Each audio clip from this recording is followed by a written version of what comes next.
Vulnerability in any system is a serious cause of concern. Now, we do have the concept of IoT, where the multiple devices are supposed to get connected to each other. And definitely we should look into this particular perspective also. I have already made a video on the attack surfaces and the respective areas and how they are related to the cause of concerns those are present in IoT domain.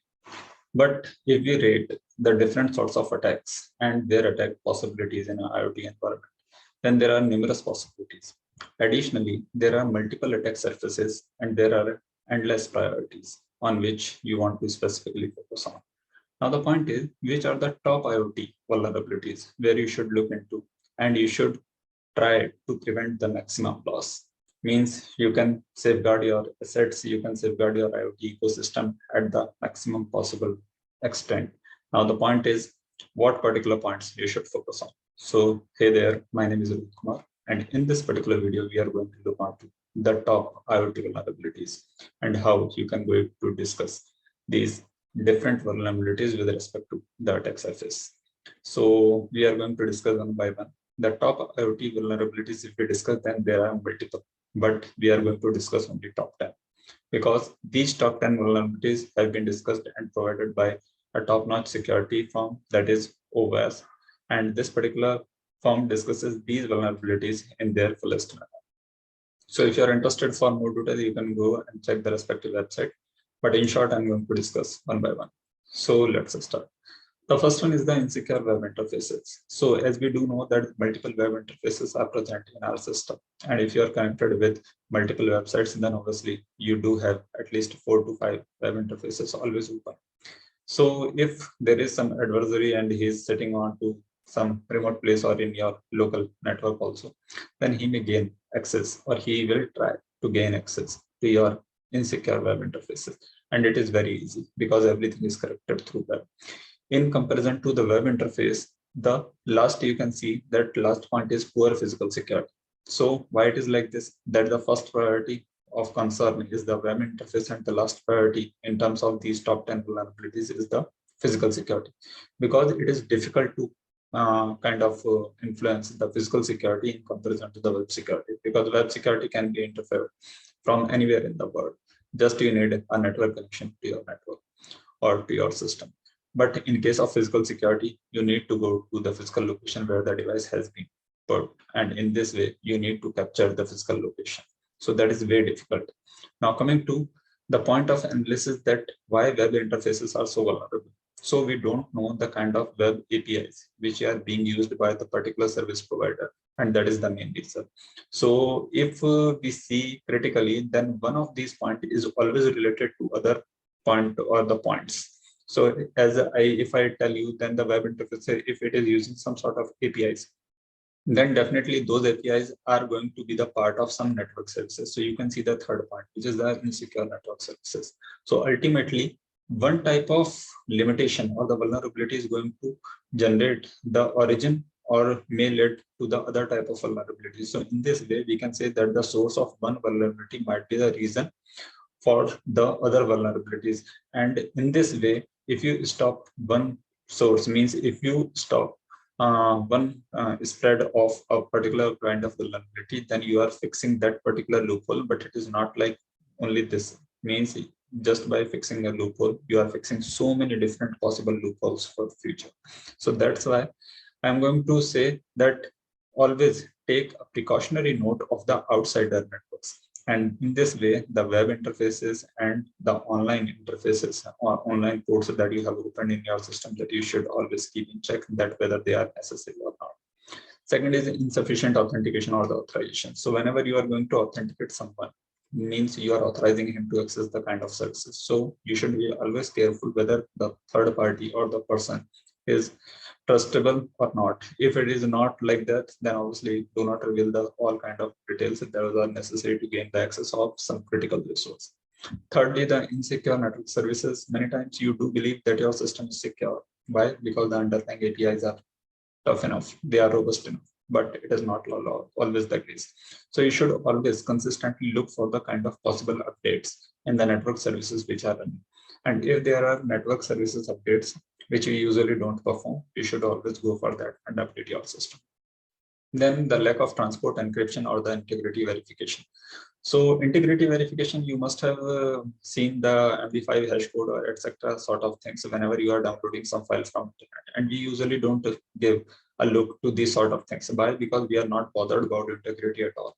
But you should always go for these sort of checks, and you should then generate a local hash and then compare kind of thing. But it is not always like this that you are going to get the same kind of hash, but still there is a possibility that you can go for some sort of integrity verifications. Now there are multiple kind of other integrity verification techniques. You can go and have a look on those particular kind of techniques also. Additionally, the lack of transport encryption is a serious concern because many people don't see that transport layer encryption is enabled or not. And I hope that you must have heard about the TLS. And if it is the case means you haven't heard, then you should go and have a respective reading, because that is very much important, so that you can ensure the end-to-end encryption. And in this way, you'll have the more security. Then the privacy concerns are always present, because now that privacy is a very general term, and it may get leaked through multiple loopholes. So that's why you should always consistently look for that, how you can maintain your privacy, and through the proper authentication, authorization, encryption, etc., you can maintain your privacy. Additionally, if there are some local talks or loose talks, you should not always disclose your passwords. You should not write it down somewhere. These are the some basic sort of services which are always given in the form of advice from various organizations like the banks, etc., in the form of ATMs, PIN, etc.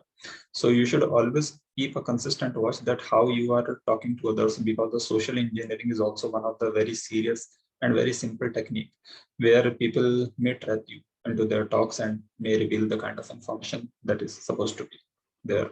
Then the insecure cloud interfaces, again, it is related to the web interfaces, but it is a bit different, because if you are going to for the general web access, then that is one kind of service. If you are using some dedicated cloud service, then it is a kind of different service. Means there is a dedicated high-speed connection that is connected with the cloud provider that you are using for your specific need of computation or the infrastructure.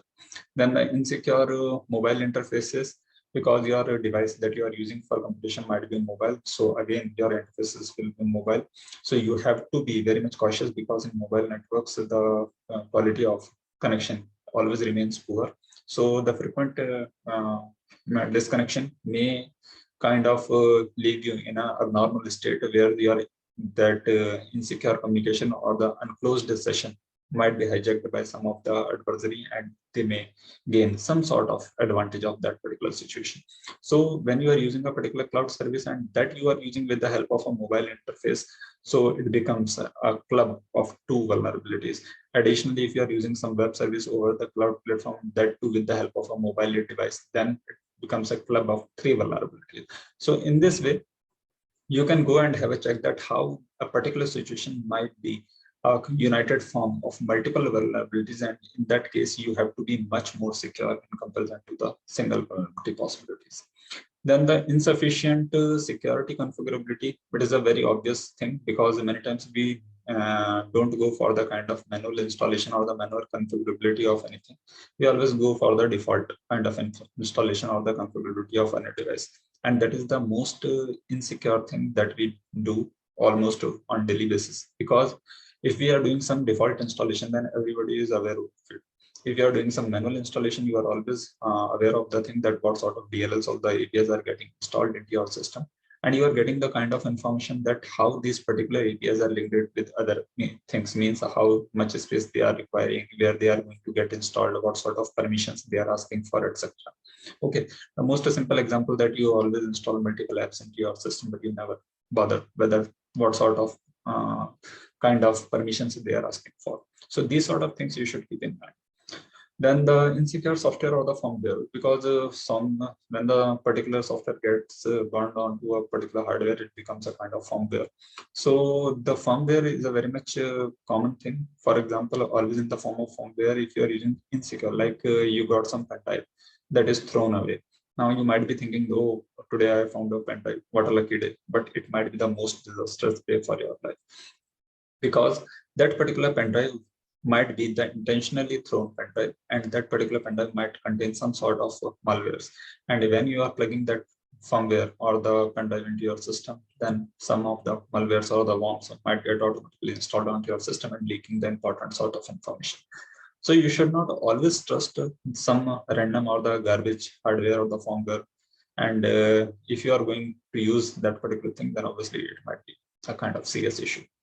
And lastly, the poor physical security means you must have heard about the hardware security. This is a very less debated thing in comparison to the software security, but it is very much important in present era, especially in IoT era, because every IoT device is small in their computation power, in their kind of resources. And due to their limited nature of resources, the most difficult thing is you cannot install the heavy security protocols or the kind of software. So you should always bother about the physical level security. And that's why the physical security becomes important. So if you are not configuring your device in terms of physical connections properly, then it might be an issue for you. Okay, so you should always go for the proper hardware checkup. So that's all from my side. And if you don't like anything, please do criticize the video and let me know that how we can improve our future analysis. Thanks for watching this particular video, and I wish you all the best. Have a good night.